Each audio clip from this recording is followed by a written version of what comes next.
Preservation Commission special meeting of February 11th, 2021. Roll call, please.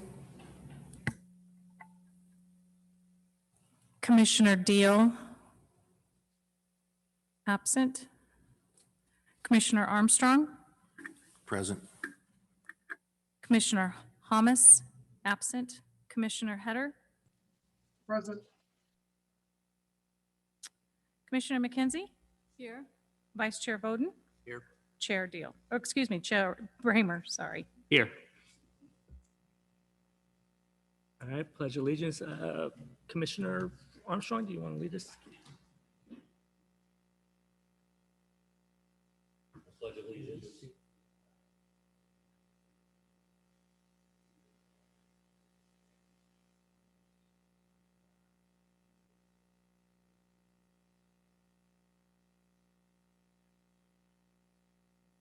All right, we've moved to item 4, the public hearing. Mr. Richardson, you can take the floor. Okay, I'm going to try to share my screen now. This first item is the consideration of a development plan review application for a 71-unit affordable apartment complex in an R4 multifamily zoning district at 1315 Yuba Street on the block bounded by East 13th, East 14th, Ramirez, and Yuba Streets. So I got this thing said, who can share on this? Advanced share options, I'll just get rid of it. So, all right. Okay. Well, that's what everybody's seeing. Okay, we're good. All right. Okay, I mastered the technology again. Good evening, Chair Bramer, members of the Marysville Planning and Historic Preservation Commission. My name's Paul Richardson. I'm a consultant. I work for Management Advisory Services, and I'm here providing temporary planning services for the city of Marysville. The item before you this evening is the East Lake Apartments. It's at 1315 Yuba, and it takes the entire block bounded by East 13th, East 14th, Ramirez, and Yuba Streets. The applicant is Highmark Lands. The owner is Pacific West Communities. The project designer is SD Architects. I would say that this project was previously considered by the city in 2016, and this is essentially the same project, and it was approved back in 2016. However, the 2-year appeal period expired, and the project is now coming back before the commission for review. So the item before you is a development plan review, which is a unique provision for the city of Marysville.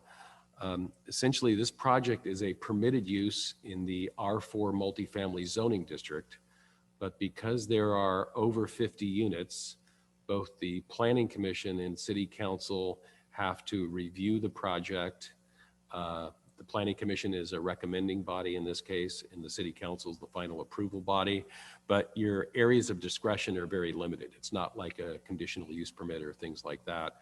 The areas that you're reviewing and considering are the R4 development standards, making sure it meets height, setback, parking requirements, et cetera, that there's adequate infrastructure capacity to support the project, and then another item is neighborhood compatibility. The project is also outside of the historic district boundaries, so design review is really not in the purview of this item. So this shows the site at 1315 Yuba, and as you can see, it's surrounded by apartments and single-family residential. Miners Park is within close proximity. East Lake Park is in close proximity. There are some commercial uses on the southwest corner right across the street from this site. The site, as you can see, was a former Caltrans sign shop, and as part of the environmental review consideration of the project qualifies for what's called an infill categorical exemption. And in short, what that means, it's an infill piece of property. It's surrounded by urbanized development. It's less than 5 acres, so it can qualify for a CEQA categorical exemption. Since it was a former Caltrans site, staff did require the applicants to do what's called an environmental site assessment. And basically they do a historic record search to see what was on the site previously. There were some underground storage tanks. They've been removed. There was no remediation required. And I think in the early 2000s, the Yuba County Environmental Health Department determined the site was clean and suitable for use. Right now, I think there's only a Quonset hut. There were some other buildings that I think previously burned down on the site. I don't know if you've had a chance to go out there. This shows the general plan or actually shows the zoning. The black square is where the site's located, but this site is zoned R4 high density residential. And you can see all the properties immediately surrounding that site are also high density, except for a small piece on the southwest corner, which is zoned commercial on the, again, the southwest site. The site allows 48 dwelling units per acre. This is a 71 unit project and it comes in at about 28 units per acre. So it's well under the 48 unit threshold. It meets the height limit of 50 feet, I believe. It meets lot coverage, setbacks, and parking requirements. And I think in your staff report, we provided a table that shows the development standards, what the requirements are, and how this project compared with those. And in every instance, the project either met or exceeded the minimum development standards. So these are some pictures of the site, and I assume you've all had a chance to look at the site. That's I think the Quonset hut that's on that site. You know, frankly, getting development on a site is going to clean up what has been an attractive nuisance for some time. There is one sidewalk, and I think that's on Yuba Street, the separated sidewalk. The balance of the property, I don't think there's sidewalks. There are curb and gutter surrounding the property. But anyways, this gives you some visuals of what the site looks like. This shows a development that's in the immediate vicinity. There's apartments across, I think it's Yuba to the west, north across East 14th Street. And then there are some existing single-family homes. However, those single-family homes are in multifamily zoning districts, although they are single-family development. So this is a little bit larger blow-up of the site, and you can see the two apartment complexes are north. Those are 2 stories. There's another apartment complex that's 2 stories in this location, as well as single-family development. This overlays the site plan on the site, and really what I'm trying to show is it does take up the entire city block. The majority of the development is facing East 14th, the apartments which are right across the street from the existing apartments also on East 14th.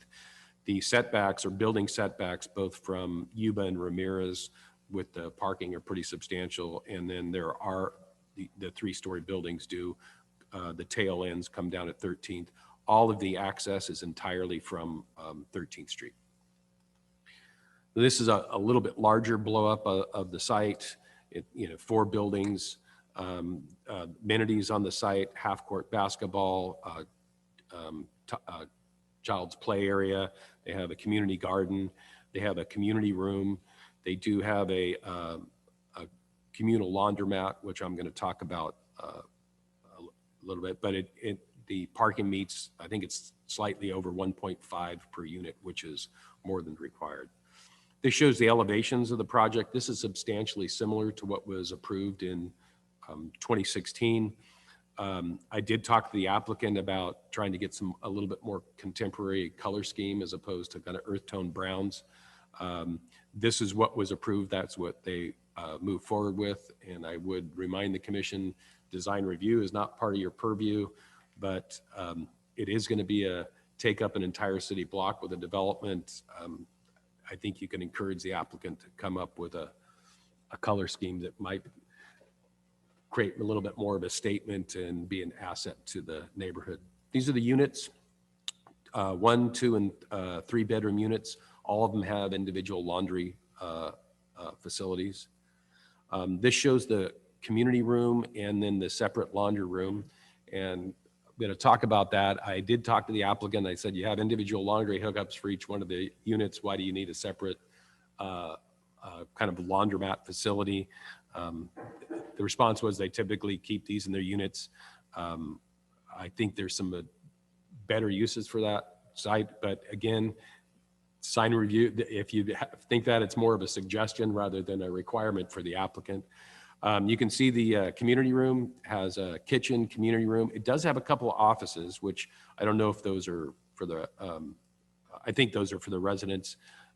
It also has a workout room or exercise room as well. So the applicant is seeking tax credit financing.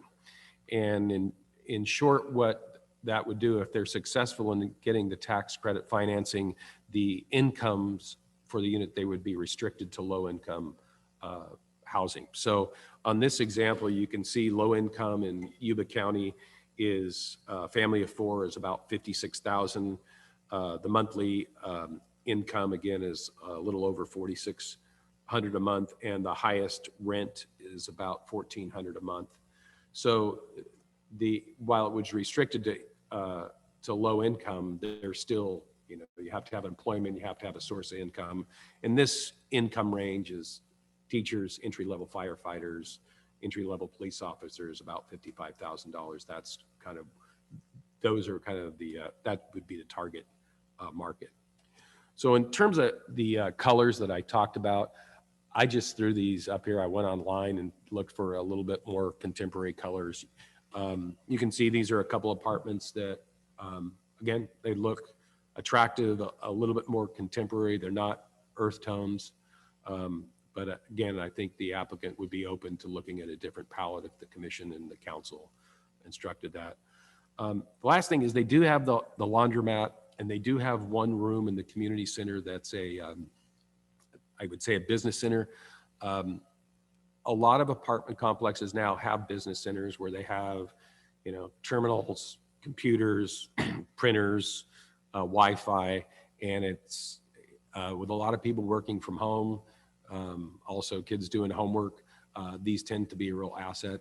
And I think my view is it's probably a better utilization of that space for a business center as opposed to a laundromat. Here are a couple pictures or photos of business centers and apartment complexes, and you can see they don't take a lot of space. With that, there is an attached resolution. You are making a recommendation to the city council, and staff would recommend you adopt the attached resolution. I can go over the conditions. Again, they're limited to your scope of review. Repair and replace all the frontage improvements, including the curb, gutter, and sidewalk. Sidewalks and on the perimeter of the site may be required to be moved to the back of the curb. If you saw that one picture, it was a separated sidewalk with a planting strip. I talked to the public works director. He doesn't really have a strong opinion whether they're separated sidewalks or the sidewalk are pushed up to the curb. So that would be determined at the time of the building permit. The applicant will be responsible for ongoing maintenance of the frontage improvement, including street trees and vegetation. I'm sorry, the condition 4 was actually a condition from the last approval in 2016. It said all air conditioning units shall be ground mounted and screened by landscaping or solid fencing. Drainage shall be collected and conveyed from to approved storm drain systems and shall not drain across the sidewalks. And then there's an optional recommendation. And actually, I would suggest another one that use more contemporary color palette as opposed to the brown earth tones, and have the applicant consider business center for the laundromat as opposed to redundant laundry facilities. With that, I'm happy to answer any questions. All right, any comments from the commission? Commissioner Bowden? Regarding laundry hookups, so they have the laundry hookups in each unit, but are they also providing washer and dryer in those units as part of the furnishings? Well, the only thing I can answer is I looked at the plans, and the plans show washer and dryer in there, not just the hookups. Not just the facility to hook it up. There's a space and it says calls out laundry on the plans. My assumption is they're providing in-house, in-unit laundry. And that's kind of a standard in any apartment now, is in-house, in-unit laundry. Okay. But you might want to seek clarification from the applicant if they were. Any comments from any of the residents from across the street? We had no comments. I did ask Ellen to look at the minutes in 2016 to see if any people spoke. There were people in the audience, but both neither the Planning Commission minutes or the City Council minutes showed any much of any opposition. And Was there? Huh? I remember there being another proposal on that property before the 2016 one. Because I actually covered one for the paper, and then the place was pretty crowded, and there was a lot of opposition at the time. So I'm kind of wondering if even back further they had, if the 2016 one was the second. That's neither here nor there, but Right. I'm just. I only looked back at the minutes of the council and the Planning Commission when it was considered in 2016. Okay. I know three people spoke at the council meeting, but that's all it said is three people spoke. It didn't really, and I think, I don't know if this is true, but I think they were in support of the project, but it didn't really, it's not really clear when looking at the minutes from the council how people spoke on it. Just one other quick question. A couple of months ago when we had a Zoom meeting with the housing element consultants, and as I recall, this property was mentioned as having potential to be used towards our low-income housing goals. So if the developers are not successful in getting the tax credits, would that project still count toward our low-income housing goals as outlined by the state? Okay, you're going to adopt a housing element this year. It's unlikely that building permits are going to be pulled before your housing element is adopted. Right. So anything that you approve on this site, you're going to get credit in the next housing element cycle. The housing element just requires you to zone and designate a certain amount of high-density housing, which it assumes will be affordable. So the short answer is yes, you're going to get credit for it, whether it's income restricted or not. Okay. That's all I have for right now. Commissioner McKenzie? Yes, I think my question were, and maybe we'll hear from the developer, the builder, but about the colors, it would be nice if we could have a more updated color scheme on that. Since it does take up such a large block area, it would be nice to see something interesting looking. And I also wondered too about the laundry, if there's going to be washer and dryer in the units. I'm not sure why there would be a separate laundry facility, who's that intended for, or and then my question about if they don't get the tax credit, if they don't get approved for that, would the project still go forward without that? So. Well, you can ask the applicant that. My understanding is tax credit financing, they're awarded twice a year. Mhm. So they're shooting to get on the current financing. I think the deadline's March 3rd. That's why we're on a fast track right now, so that they can qualify for this round. But I think there's a second round, and I think it's twice a year you can get tax credit financing. Mhm. But you can ask the applicants that. I know Okay. they're shooting to get the tax credit financing, but there's nothing to prevent them from getting conventional financing if they want to go forward with the project as a Thank not you. restricted income project. Right, Commissioner Armstrong? No comment. All right, Commissioner Heater? All right, no real comment. I mean, I know this property pretty well. I live near it. I think getting it developed is probably the most important part, thing going on in this area. I mean, anything we do to make it as easy as possible for them to get through the pipeline, get their tax credit and get building, I want to do.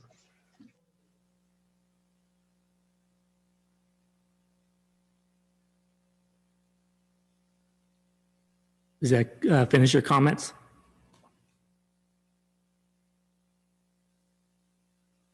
I'm going to take that as a yes. He muted, so. All right. My comments, I echo the comments of Commissioner Moden and McKenzie. When you go through the city right now, basically, if you ever noticed, it wasn't until this came out that every building's brown. It's crazy. I don't know if it's just the thing to do, or it's easy to maintain, or goes to the time, and but it's kind of, I like to see a more different palette than what it's showing in the drawing, in the elevations.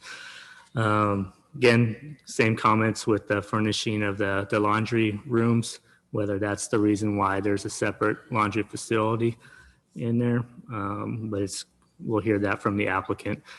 But that's all my comments right now. So we'll open it up to public hearing. Is the applicant available? Yeah, I think it's Mike Kelly.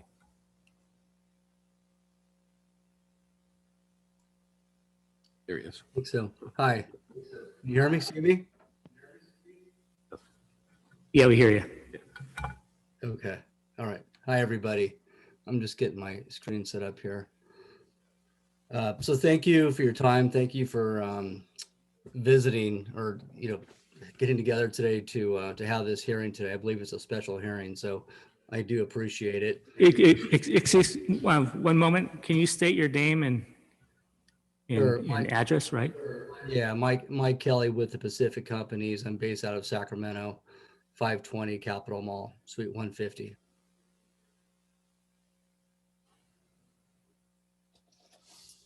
All right, go ahead. All right. So thank you, for getting together and taking time to contemplate the project today.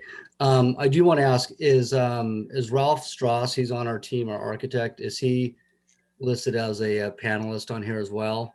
I'd like for him to have access to speak as well. I didn't see his name. There we go. Thank you. So just to give you a quick overview, we are affordable housing developers. We have probably 150 projects. We work throughout the state. Here, Ralph. So we have a good number of projects in Yuba and Sacramento. We own and operate our projects. We don't sell them. We've maybe sold one out of the last 150. We use third-party property management companies. We have a nonprofit that will be there to manage the services component. The project, there's a tremendous amount of oversight in the projects. You'll have a TCAC, Tax Credit Allocation Committee.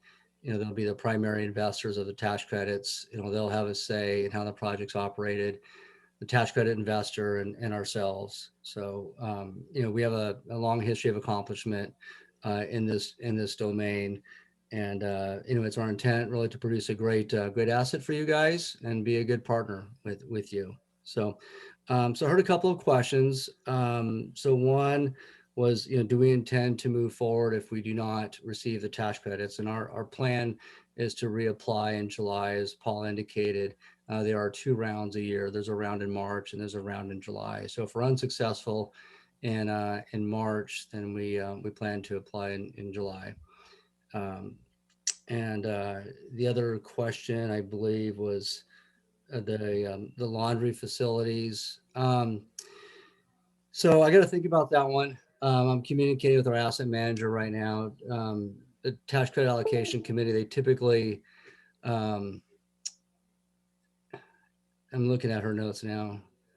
So they typically like to have the washer, the room. So I think what they're leaning towards now is just to have the laundry room and not have the hookups in each unit. So I think that's probably where we're settling with that. And let's see, as far as the renderings, the color palette, that's fine. We're happy, to adopt whatever color palette is interesting to you folks. Just the last project was approved just a few years ago. So we just leveraged the color palette that was approved just a few years ago, not knowing if there's any different thinking within that time frame. So it sounds like there may be. And we have Ralph here, and he's happy to share with you a couple of design ideas that we have. And if they're acceptable to you, we can move on that front. So if there's any questions, I'm happy to answer them.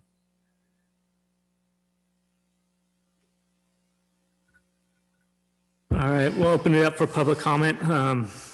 All comments or testimony should be addressed to the chair and should be limited to no more than 3 minutes. Please raise your hand via Zoom. When you're called on by the secretary and chair, you'll be unmuted and you're just to comment, you can address the commission. Please state your name clearly for the audio recording. We have anybody out there? And I think the architect was going to address. sorry about it. Okay, I guess it's Ralph Strauss. So I guess if Ralph wants to unmute himself, he can. There he goes.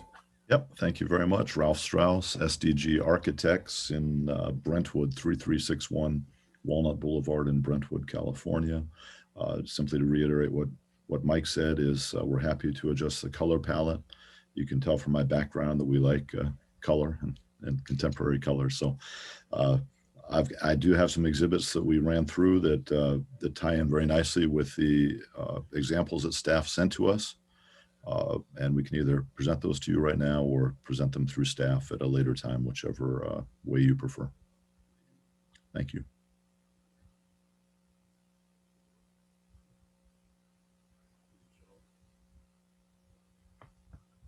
Can you show? I'm sorry. Can you share the color palettes? I can. Let me give it a try and see. Yeah. Okay.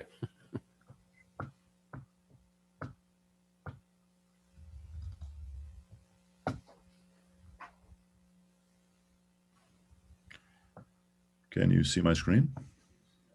Better. Yes, we can.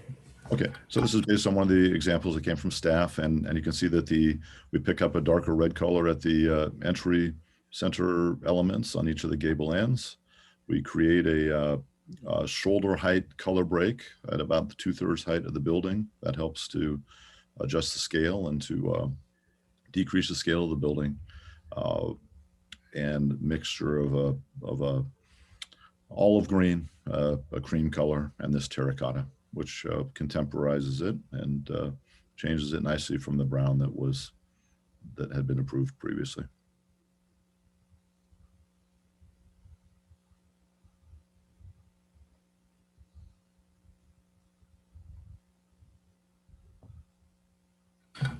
All right, thank you.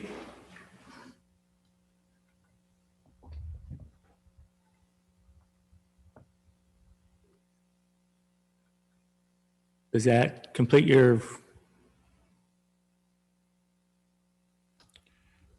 It does. Okay, I could speak longer about the project, but staff summarized it nicely. The other components that we had modified from what was previously approved in 2016 was to decrease the footprints of the buildings and to increase the amount of open space available on the site, so we could add in some recreational amenities and a community garden and some other things that we think enhance the site very nicely. Combined with the color changes we just showed you, we think that will be a beautiful project. Thank you. All right, thank you.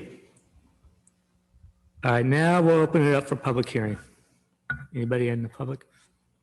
Not at this time, Or, Chair. public comment. All right, thank you. Close public hearing. Any commissioner comments?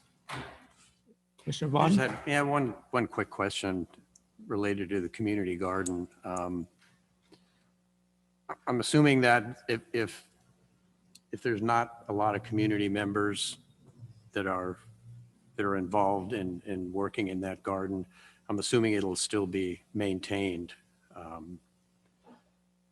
So it doesn't become a weed patch or something if none of the residents are interested in keeping it up. Is that the case? Well, I think looks like Mike Kelly unmuted, and I know they manage their own project, so I'm sure he's ready to address that. Yeah, absolutely. I mean, I can speak generally. We have probably 3 properties that have community gardens I can think of offhand, and quite frankly, they're used very surprisingly. The first one we did, I didn't think that it would be of interest to the tenants, but it was. So just, I mean, almost year round, there's something growing in there, and it's very well maintained. But in the instance that it's not, though, our management company is charged with making sure that the landscape crew has it cleaned out and de-weeded and so forth. So that's definitely something that they are charged with. Okay. It's a nice feature. But as long as it's maintained. That's all I have. Right, Commissioner McKenzie? Yes, thank you. I appreciate the color updates. Thank you. It's going to be really interesting and much more attractive. So thank you for being willing to adapt that for us. And I just want to say, I think it's going to be a beautiful project. And I appreciate also that you put the basketball courts in there. We need things like that for our kids. And so I'm sure that will be well used. And I wanted to make sure, I wasn't sure if I heard you very well talking about the laundry units. Did you say there was a change in the plans to provide the washer and dryer in the unit? Is that not happening anymore? Is that why there's a laundry room? Or I didn't hear that very well, so I wasn't sure. Yeah, so and honestly, it caught me flat-footed a little bit. So while we were sitting here, I was texting our asset manager.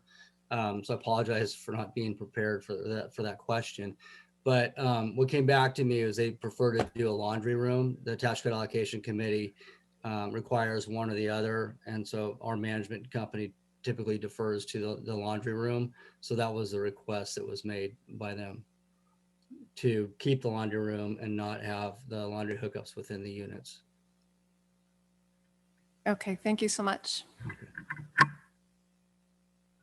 Commissioner Armstrong? No comments. All right, Commissioner Heater? No comments. All right, I have a couple more comments.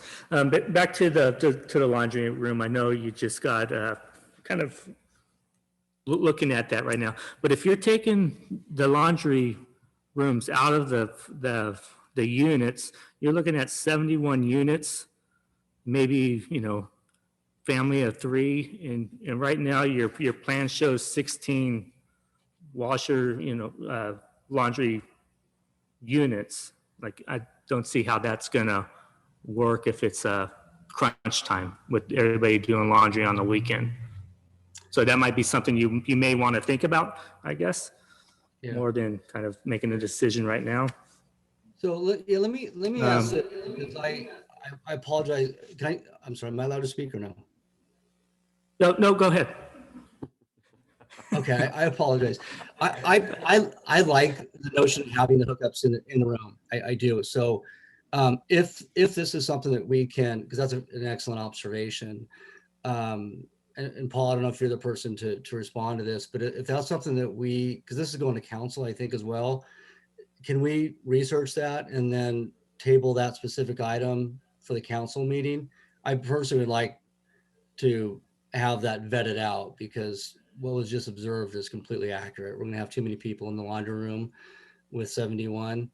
So anyway, I just don't have a clear answer, and I don't want to make a hard decision now and have it be something that we have to live with and it's not comfortable for everybody at a later date. Nope, no problem. I was just kind of pointing it out, so it gives you something to think about. Yeah, whatever your further decisions are later down the road, just bring it to the city council. Okay. One other question, is there going to be fencing around the property? Ralph. Yes, I would expect there to be fencing around the property. Is it just metal, the metal fencing? Yes. And that's honestly, that's a question for you guys. We typically do not have fencing, but my recollection is a previous project did. We typically do not. We leave it open in an open plan. And I guess that's really a question if there's a specific desire by the commission. But I would say we typically have our projects open. Yeah, no, it's kind of, we're not into the design mode right now, but if you are looking at fencing, and it's the black wrought iron, make sure it's black. I wouldn't recommend putting it a pretty blue color. Oops, sorry. Just a recommendation. Yeah. Okay. And then one last one. So if this item gets approved tonight, when's the earliest it's going to go to the city council? Do you know? March 2nd. So it will give them time to possibly make the March deadline if it goes to March 2nd. We've already got it queued up to send out the public hearing notice, depending on what action you take tonight.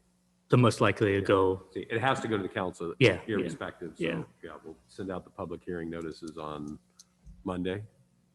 The council. Yeah, Monday, and then it's going to go to the council on the 2nd. And I think their deadline to submit everything is March 3rd for this round of tax credit. Oh, so it'll be too close then, huh? All right, so yeah, so it looks like July then, huh? All right, that concludes my comments. I do have, sorry about that. I do have one comment before we kind of move forward with the resolution. Item 7 and 8 on the resolution, page 3, it indicates the planning department. I don't believe the city has a planning department. If we can make a change to the community development part of department, since this is an official document, I just want to make things that we do, we can match things up. And that's my only recommendations for the resolution itself.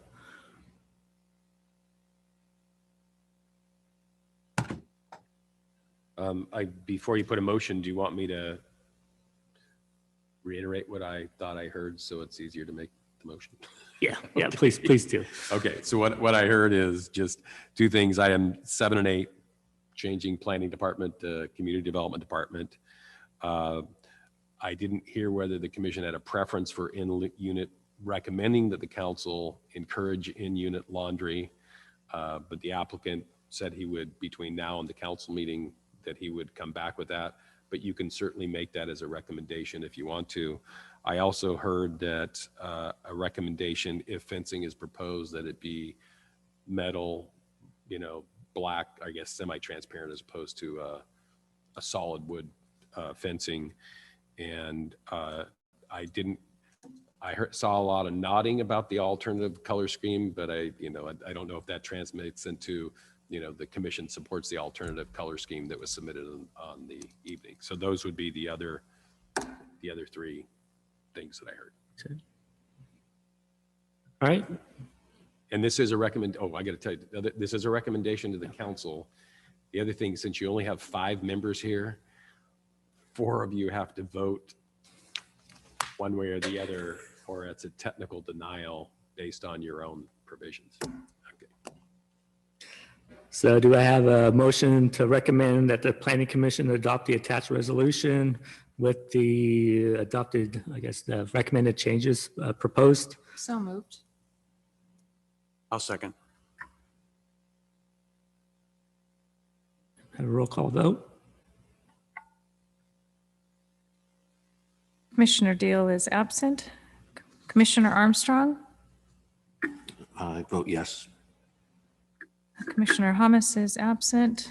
Commissioner Heder, Aye. Commissioner McKenzie, Aye. Vice Chair Voden, Aye. Chair Bramer. Yes.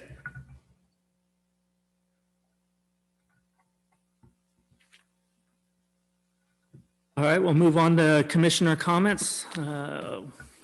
Commissioner Woden? Don't really have anything other than glad to see this. Hopefully they're successful in moving this project forward. Those of us who live in East Marysville have, I think, frequently driven by that lot, and every time I go by, I think about, what could go in there to make it not such an eyesore. So. All right, Commissioner McKenzie? Yeah, I'll second that.